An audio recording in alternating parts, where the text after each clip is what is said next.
Barka da shigowa tashar India Hausar ka. Danna subscribe da kuma alamar ƙararrawa domin samun sabbin fina-finai.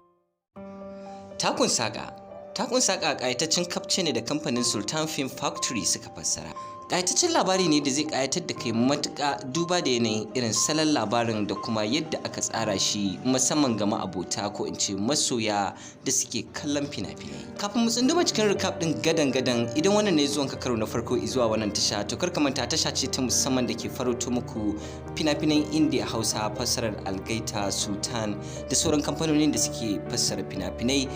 don ka muku fashin baki dangane da fina-finan da kuke kallo don fahimtar sakonnin da suke cikin su.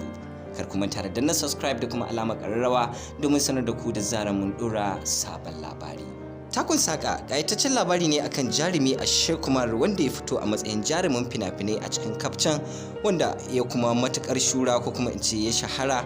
wanda yake da masoya a faɗin ƙasar baki ɗaya. A gefe ɗaya kuwa akwai wani jami'in hukumar RTO wato hukumar da ke kula da ko kuma in ce hukumar da take ba da lasisi na iya tuki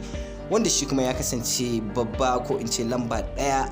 a fagen sau ko kuma in ce ƙaunar shi wannan jarumi wato Kumar wanda ya fito da sunan Bije Kumar a cikin shi wannan labari. Masoyinsa ne na gani kashe ni wanda hakan ya kai matarsa ma na iya tsokanarsa wanda ba shi da aiki shi da yaransa face bibiyar duk inda mana Kumar zai yi wani show ko zai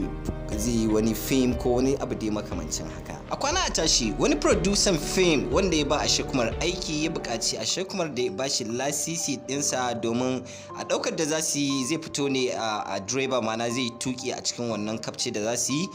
wanda kuma wannan yanki ne na hukuma wanda dole sai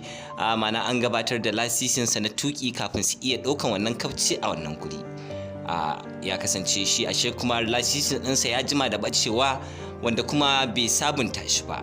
Hakan ya sa shi neman lasisi a wannan gari da suka zo ɗaukan wannan kafce wanda faruwan wannan al'amari ya ba wa shi wannan jami'i wanda ya kasance masoyi a gare shi wanda yake aiki da wannan hukuma ta RTO wato hukuma mai ba da lasisin tuki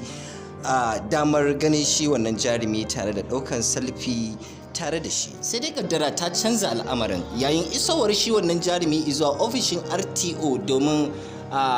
yin takardar mana ko kuma yin lasisin wannan tuki yayin da shi kuma wancan dan sandan na farin cikin cewa yau babban masoyinsa mana jaruminsa zai zo ofis ɗinsu inda suka kawata ofis ɗin da sunansa da kuma fure suna jiran isowarsa. To sai dai wani al'amari ya faru, al'amarin kuma ba kuma bane shine bayyanar 'yan jarida a wannan guri wanda hakan ya bata wa shi jarumin rai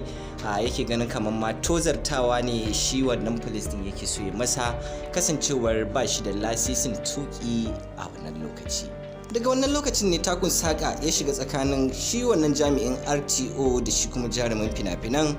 wanda abin sai idanunka ya gani ma. Ku nemi wannan ƙayataccen kafce mai suna Takun Saƙa na kamfanin Sultan don more cakwakiyar da ke cikinsa. Kar ku manta da danna subscribe.